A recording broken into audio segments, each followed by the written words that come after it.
దేవుని అతి శ్రేష్టమైన నామానికి మహిమ కలుగును గాక. నేటి వాక్య ధ్యానం కొరకు ఆదికాండం 16వ అధ్యాయం. అబ్రహాము జీవితం చాలా విశిష్టమైనది. దేవుడు ఎన్నుకున్న వ్యక్తి అబ్రహాం. దేవుని చిత్త ప్రకారంగా నడిపించబడుతూ ఆయన మార్గంలో సాగాలని, ఆయన తెలియచేసిన విధంగా ముందుకు వెళ్ళాలని ఉద్దేశంతో నడిపించబడుతున్నాడు. నేరుగా దేవుని స్వరాన్ని వినే భాగ్యాన్ని ఆయన పొందుకున్నాడు. దేవుడు మాట్లాడుతూ, అబ్రహాం, నేను నీకు బహుమానాన్ని అధికంగా ఇస్తాను అని చెప్పాడు. అప్పుడు అబ్రహాం అంటాడు, ప్రభువా, నువ్వు నాకు ఎన్ని ఇస్తే ఏముంది, సంతానం ఇవ్వలేదు కదా అని అడిగాడు. దేవుడు సమాధానం చెప్తూ, నీ గర్భవాసాన్ని నేను బిడ్డనిస్తాను నాయనా, నువ్వేమీ కంగారు పడొద్దు అని చెప్పాడు. దేవుని నమ్మాడు, దేవుడు చేస్తాడు అని నమ్మాడు. ఆ తర్వాత 10 సంవత్సరాలు అయింది. దేవుడు చెప్పిన తర్వాత సంతానం కలగలేదు. ఇప్పుడు ఏం చేయాలి?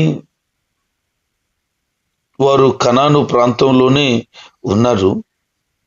10 సంవత్సరాలు గడిచింది కానీ సంతానం లేదు. అప్పుడు అబ్రహాం భార్య అయినటువంటి శారైకి, దేవుడు నాకు పిల్లలు లేకుండా చేశాడు, అయితే అబ్రహాముకి పిల్లలు పుడతారు అని ఆలోచన చేసి ఐగుప్తు దేశం నుంచి వచ్చినటువంటి ఆగరు అనేటువంటి దాసి శారాకుంది. ఆ దాసితో పొమ్మని చెప్పి అబ్రహాముకి చెప్పింది. ఎందుకు వచ్చింది? అసలు ఈ యొక్క ఆగరు ఎలాగొచ్చింది అనంటే, 12వ అధ్యాయంలో ఐగుప్తు దేశానికి వెళ్ళినటువంటి అబ్రహాం కుటుంబం, అక్కడున్న ప్రజలు దేవుని భయం లేదని గమనించి, నువ్వు నాకు చెల్లువు అని చెప్పారు కదా. ఆ సమయంలో ఐగుప్తు రాజు దగ్గరికి వెళ్ళగా అతను ఏం చేశాడు అనంటే, ఆమె కొరకు 12వ అధ్యాయము 16వ వచనంలో మాట రాయబడి ఉంటుంది. అప్పుడు ఆమెను బట్టి అబ్రహామునకు మేలు చేశాను, అందువలన అతనికి గొర్రెలు, గొడ్లు, మగగాడిదలు, దాసులు, పనికత్తలు, ఆడగాడిదలు, ఒంటెలు ఇవ్వబడెను. ఈ పనికత్తి ఎక్కడి నుంచి వచ్చిందంటే ఐగుప్తు రాజు ఇచ్చాడు, అక్కడి నుంచి వచ్చింది. ఈమెకి పరిచర్య చేస్తుంది, దాసీగా ఉంది. ఇప్పుడు ఆ దాసీతో నువ్వు ఉండమని చెప్పింది. అబ్రహాం ఏం చేయాలి? జ్ఞానం లేకుండా మాట్లాడతావు, దేవుడు చెప్పాడు కదా, దేవుడు చెప్పినట్లుగా వేచి ఉందాం, నీకు నాకు సంతానం ఇస్తాడు అని మాట్లాడి ఉండొచ్చు. మాట్లాడితే ఆమంది, ఓ అబ్రహామా, నీకు అర్థం కావట్లేదు, నేను గర్భం ఉడికిన దానిని, నాకు సంతానం కలగరు, నీకిస్తానని నీతో చెప్పాడు కానీ నాతో ఏమన్నా చెప్పాడా? నీకు అర్థం అవ్వలేదు ఆ మ్యాటరు, కాబట్టి నా మాటిను అంటే, మరి ఆమె ఏం మాట్లాడిందో, ఎలా మాట్లాడితే ఆ మాటకు ఆయన లొంగిపోయాడో, ఆమె పరస్త్రీ పట్ల వ్యామోహం ఏమీ లేదు అబ్రహాంకి. ఎందుకనంటే చాలా సంవత్సరాలు వారి జీవితంలో వివాహం జరిగి అవుతుంది, ఎప్పుడు అలాంటి ఆలోచన ఉన్నట్లు లేదు. ఎందుకనంటే తన భార్య అయినటువంటి శారై ఇంత అందంగా ఉంటే ఇంకా వేరే ఆలోచన ఏముంటది? కానీ శారమ్మ చెప్పినట్లుగా దాసితో ఉన్నప్పుడు ఆ దాసి గర్భవతి అయిందట.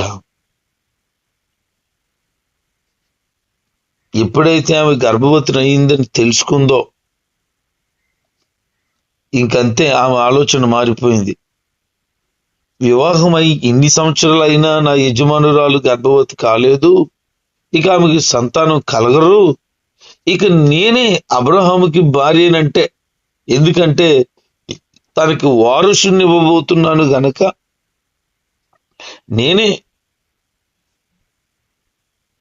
శారమ్మకు బదులుగా నేనే అబ్రహాము భార్యని అనిపించుకుంటాను అని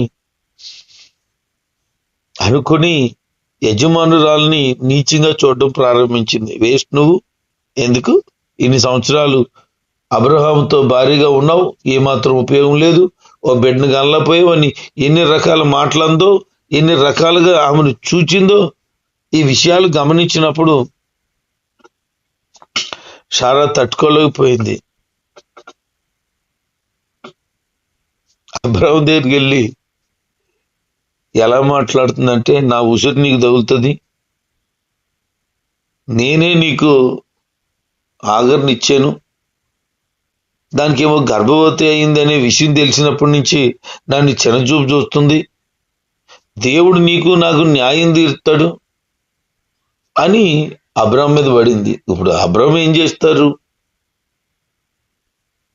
అబ్రాహం చేయడానికి ఏముంది అక్కడ? ఆయన చేసింది ఏంటి అంటే, ఈమెనే ఎక్కువ ప్రేమిస్తున్నాడు, ఇంకా ఆమెనే పట్టించుకుంటున్నాడు, ఆమె పట్ల శ్రద్ధ వహిస్తున్నాడు అని ఒక రకమైన భావానికి వెళ్ళిపోయింది, డిప్రెషన్కి వెళ్ళిపోయింది ఆ మాటలో చెప్పాలంటే. అలాగున పూర్తిగా ఆమె డిస్టర్బ్ అయిపోయింది. ఎందుకు నువ్వు డిస్టర్బ్ అయిపోతున్నావు? నేనేం చేశాను? నువ్వే పొమ్మన్నావు, సరేలే వద్దని చెప్తే వినలేదు, పోయాను, ఆమె గర్భవతి అయింది, ఇప్పుడు నేనేం చేయను? ఆమె నీ దాసియే కదా, నువ్వు ఏం చెయ్యాలనుకుంటా చెయ్యి, నీ దాసియే కదా, నీ చేతిలో మనిషే కదా, నువ్వేం చెయ్యాలంటే చెయ్యి, నీకు ఇష్టం వచ్చినట్టు చెయ్యి. అప్పటికి ఈమె కన్నులు తెరవబడినట్టున్నాయి. నిజమే, నేను ఎంత మాత్రం ఇచ్చినంత మాత్రాన ఆమె అబ్రహాముకి భార్య అయిపోతే ఎట్టి, నాకు దాసియే కదా అని ఆలోచన చేసి బాధ పెట్టడం ప్రారంభించిందట. అసలు ఆగర్ని ఎందుకు ఇచ్చింది? గర్భం వస్తుందనే ఇచ్చింది కదా. మరి గర్భం వచ్చినప్పుడు సంతోషించాలి కదా, సంతోషిద్దాం అనుకుంది, దాసిలాగే ఉంటే. కానీ యజమానురాలు బిల్డప్ ఇస్తుందే, అక్కడ ప్రాబ్లం అయిపోయింది. అబ్రహాముకి భార్యగా ఉండేటట్లు ఇచ్చేసింది. మామూలుగా నువ్వు దాసివి, నాకు బిడ్డను కనాలి అనే ఉద్దేశంతో కాదు, ఇంకా ఆయనకు నువ్వు భార్యగా ఉండాలన్నట్లుగా ఇచ్చేసిందట.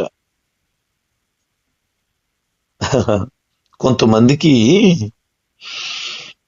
నడమంత్రపు సీరే అంటారు, అంటే మధ్యలో వాళ్ళు బాగుంటది, అనుకోకుండా ఏదో కలిసి రావడం అన్నట్లుగా ఏవో అనుకూలతను కలుగుతాయి, 5 ఏళ్ళు నోట్లోకి వెళ్తాయి, ఒంటి మీద మంచి బట్ట ఉంటుంది, పరిస్థితులు పర్లేదు అనిపిస్తుంది, అంతే ఇంకా బిల్డప్ స్టార్ట్ అయిపోద్ది.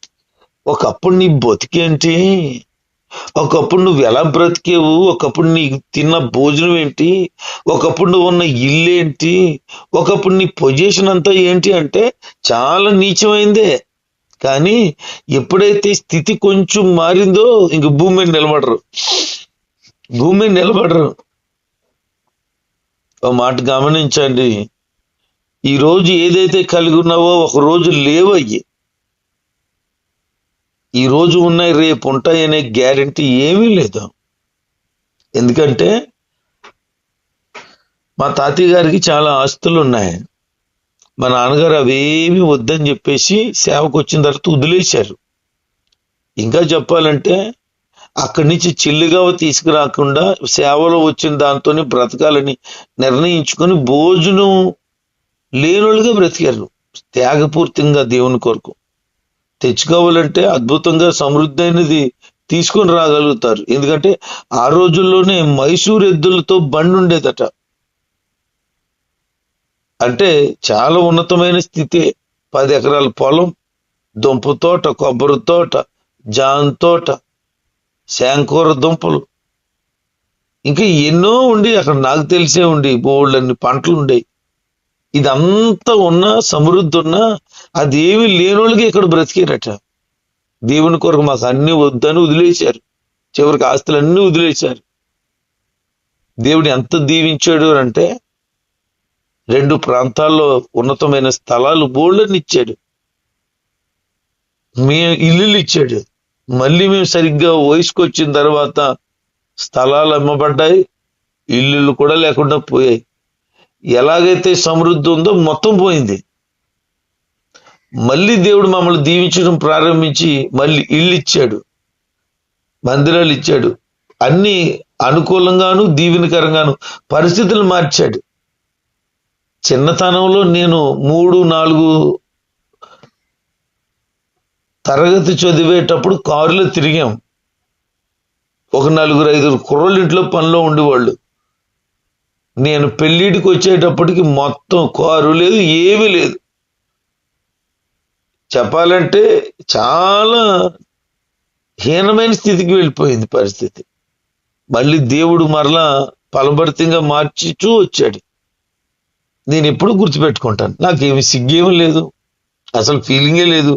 ఎందుకంటే దేని స్థితిలోంచి దేవుడు లేవనెత్తాడు గనక ఆయనకే కృతజ్ఞత కలిగి ఉన్నాను. ఒకప్పుడు ఉంది కదా, ఒకప్పుడు పోయింది కదా, ఒకప్పుడు మళ్ళీ ఇప్పుడు వచ్చింది కదా అంటే వస్తుంది పోద్ది కామనే. నేను ఎప్పుడూ ఉన్నాను, నా ప్రభు నాతో ఎప్పుడూ ఉన్నాడు. ఉందని బిల్డప్, పోయిందని ఏడిసే పరిస్థితి ఏం లేదు. ఉన్నా లేకున్నా ప్రభు ఉన్నాడనే ధైర్యమే ఆనందమే. కానీ కొంతమంది చాలా బిల్డప్ పోతూ ఉంటారు. జాగ్రత్త బిడ్డ, ఈ రోజు ఉందని, ఈ రోజు ఉంటుందని నువ్వు అనుకుంటావు, కానీ ఒక రోజు నీకున్నది పోతే ఏం చేస్తావు? పోదు అనే గ్యారంటీ ఏమైనా ఉందా? అందుకే ఏమున్నా ఏమి లేకపోయినా ఎప్పుడు కూడా ఒకే విధానములో ఉండటానికి ప్రయత్నం చేయండి. ఇంకా చెప్పాలంటే ఎదిగే కొలిది ఒదుగుతూ ఉండటానికి ప్రయత్నం చేయండి. దేవుడు ఎప్పుడు కూడా ఇచ్చిస్తాడు. ఎప్పుడు తెలుసా? వినయముతో ఉన్నప్పుడు. ఈ రోజు ఏదో కలిగిందని, ఈ రోజు ఏదో పరిస్థితులు బాగున్నాయని కట్టింగ్లు ఇచ్చామనుకో, దేవుడికి కట్ చేయడం తెలుసు. జాగ్రత్త. కొంతమంది ఇచ్చిచ్చి ఇక్కడ బాగోలేదు, ఇది నీట్గా లేదు, అచ్చా ఇదేం భోజనం, అచ్చా ఇదేం వ్యవహారం, ఇదేం పరిస్థితి, ఏం బట్టలమ్మా, ఇలా ఉన్నారేంటి, అదేంటి మొహం, ఇదేంటి ఇది అని చాలా మంది ఇది అయిపోతూ ఉంటారు. ఎవరు ఎలా ఉండాలో అలా ఉంటారు, ఎవరి ఇల్లు ఎలా ఉండాలో అలా ఉంటుంది. అందుకే ఏది కూడా ఎంచొద్దు. దైవికమైన భయము భక్తితో సాగుదాం, నమ్మకంగా ఉందాం. దేవుడు ఇచ్చించు కొలిది వినయముతో ఉందాం. ఈమెకి ఆఖరికి ఎప్పుడైతే యజమానురాళ్ళు అయిపోయిననే ఫీలింగ్ వచ్చేసిందో, అసలైన యజమానురాలు కోపం వచ్చేసింది. వెంటనే ఆమెతో ఇంకా వ్యవహారం నడిచేటట్లు లేదని ఆమెను ఇంట్లోంచి వెళ్ళగొట్టేసింది. వెళ్ళగొట్టడానికి ముందు టార్చర్ పెడితే ఆమె వెళ్ళిపోయింది. వెళ్ళిపోతే ఎడారి ప్రాంతంలో షూరు అనేటువంటి ప్రదేశానికి వెళ్ళిపోయిందట. అక్కడ దేవుని దూత అతనికి ప్రత్యక్షమైంది. బైబిల్ గ్రంథంలో దాదాపు 300 సార్లు దేవదూతలు కనిపిస్తారు.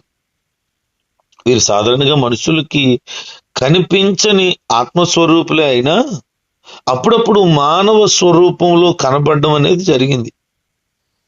దేవదూత అని అంటే వార్తాహరుడు, లేకపోతే పంపబడిన వాడు. దేవుడు తన సేవ కోసం సృష్టించినటువంటి జీవులు. దేవదూతలు లెక్కలేనంత మంది ఉన్నారు. ప్రకటన గ్రంథం 5వ అధ్యాయము 11వ వచనంలో. అయితే దేవదూత ప్రత్యక్షమైనప్పుడు ఈయన పేరు యెహోవా దూత అని రాయబడింది ఇక్కడ. ఈయన పాత నిబంధనలో అనేక చోట్ల కనిపిస్తాడు. ఆయనే దేవుడైనట్లుగా మాట్లాడతాడు. దేవునికి ఉన్న గుణగణాలు ఈయనకు ఉన్నాయన్నట్లుగా బైబిల్ లేఖనాలు చెప్తున్నాయి. ఈయన యెహోవా అని గుర్తించడం జరిగింది. ఆమె అంటది యెహోవా అని ఆయనతో మాట్లాడుతుంది. ఈయన పేరు అద్భుతమని చెప్పాలి. కొన్నిసార్లు మానవ రూపంలో ఈయన దర్శనం ఇచ్చాడు. న్యాయాధిపతుల గ్రంథంలో 13, 3, 6, 10, 11, 13లో ఆ వచనాలు మనం గమనిస్తే అర్థం అవుద్ది.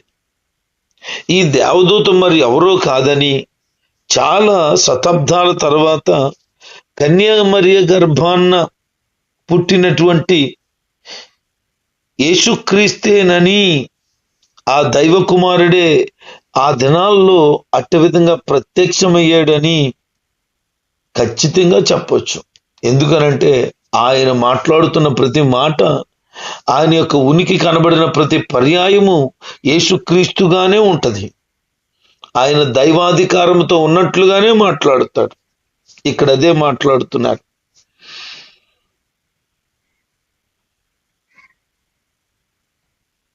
అరణ్యంలోనికి వెళ్ళిపోయిన తర్వాత, షూరు మార్గంలో నీటి బొగ్గు దగ్గర ఉన్న తర్వాత దేవదూత వచ్చి శారా దాసి అయిన ఆగరు అని పిలిచింది.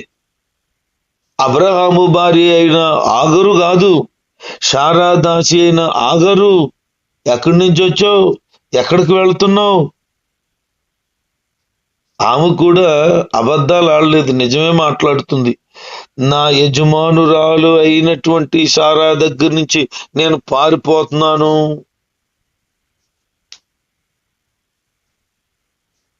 అప్పుడు బాధ అంతా చెప్పుకుంది, ఇలా జరిగింది, ఇలా జరిగింది, నన్ను బాధ పెడుతుంది అని.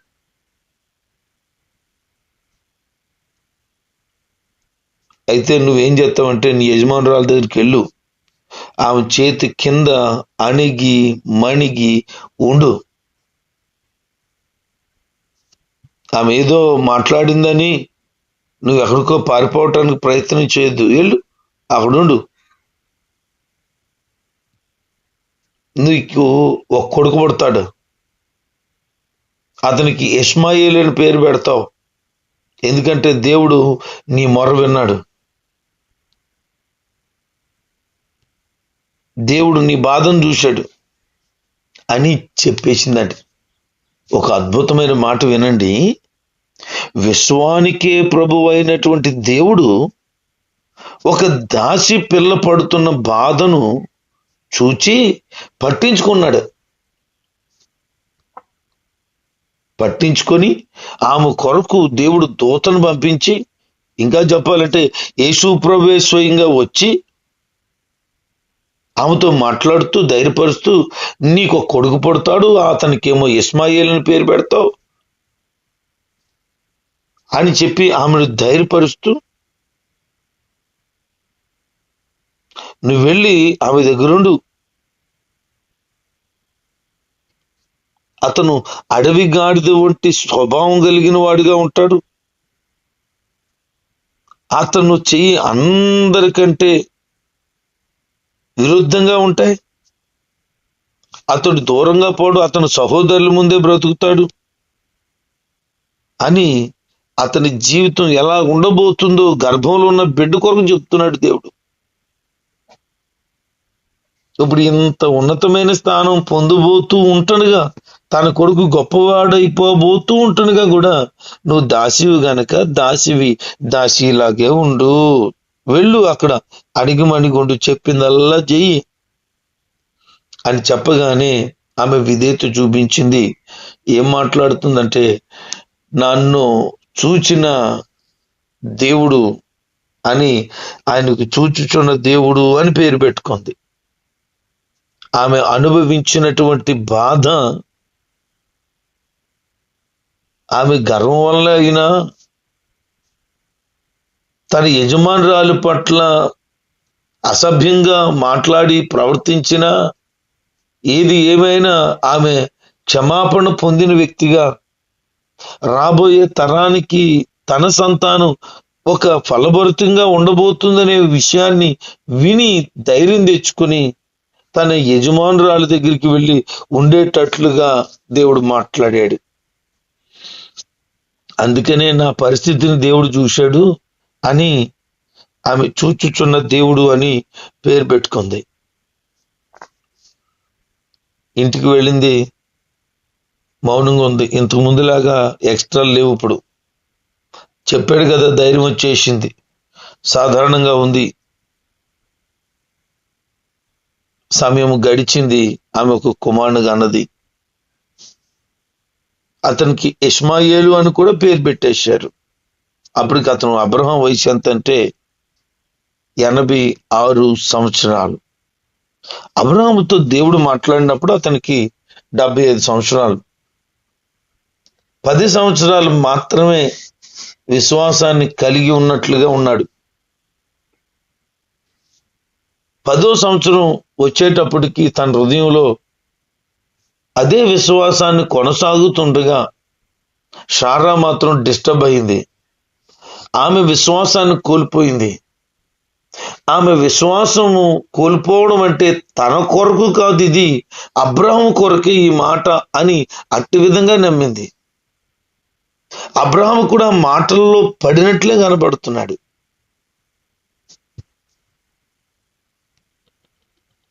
కొన్నిసార్లు మన విశ్వాసంలో తెలియని అమాయకత్వంలో చిక్కడిపోతాం. అది ఎంతవరకు దైవ చిత్తం, ఎంతవరకు దైవ చిత్తము కాదో కనిపెట్టుకొని ఉండాలి. జరిగేది అంతా కూడా దేవుని చిత్తంలోనే జరుగుతుంది అని అనుకోవద్దు. ఒక్కొక్కసారి దైవ చిత్తాన్ని మరిచి విడిచి తిరిగే పరిస్థితులు వస్తాయి. అది కూడా దేవుని చిత్తమే ఏమో అని అనుకోకుండా దేవుని ఇష్టాన్ని పరిపూర్ణంగా తెలుసుకొని జీవించండి. మంచేదో చెడేదో గమనించండి. అపవాది ఎప్పుడు గలిబిలి తీసుకొస్తాడు, దేవుని ఆత్మ ప్రశాంతతను తీసుకొస్తుంది. ఏదైనా ఒక నిర్ణయం తీసుకున్నప్పుడు, ఏదైనా కొందాం అనుకున్నప్పుడు, ఏ పనైనా చేద్దామన్నప్పుడు కన్ఫ్యూజ్ అయిపోతుంది అనుకో, అది అపవాది ద్వారా వచ్చిందని గుర్తుపెట్టుకో. క్లారిటీగా ఉంది, హృదయం నిశ్చయంగా ఉందనుకో, అది దేవుని చిత్తమని గమనించు. అది స్పష్టమైన వైఖరితోనే నింపబడి చేయాలి. ఆగరు దగ్గరికి వెళ్ళవలసిన సమయం వచ్చినప్పుడు అబ్రహాము గలిబిలి చెందాడు. ఇది రాంగ్ రూట్కి వెళ్తుందని గమనించలేకపోయాడు. అంతే. కారణం ఏదైనా ఉండొచ్చు. తన వల్ల ఆ అబ్రహాము చేసిన పని వలన రాబోయే తరాలు నేటి వరకు కూడా ఇశ్రాయేలీలకి గొడవలు జరుగుతూనే ఉన్నాయి. ఒక్క తప్పు, ఒక్క రోజు, లేకపోతే ఒక్క పనిని బట్టి సంవత్సరాలు గడిచిపోతున్నా ఇశ్రాయేలీలకి నేటికి కూడా గొడవలు జరుగుతున్నాయి. కనుక తొందర పడకుండా, ఆవేశ నిర్ణయాలు తీసుకోకుండా దైవ చిత్తానుసారంగా వెళ్తే సమాధానం ఉంటది. అట్టి సమాధానం ప్రభు అందరికీ దయచేయునుగాక. ఆమేన్.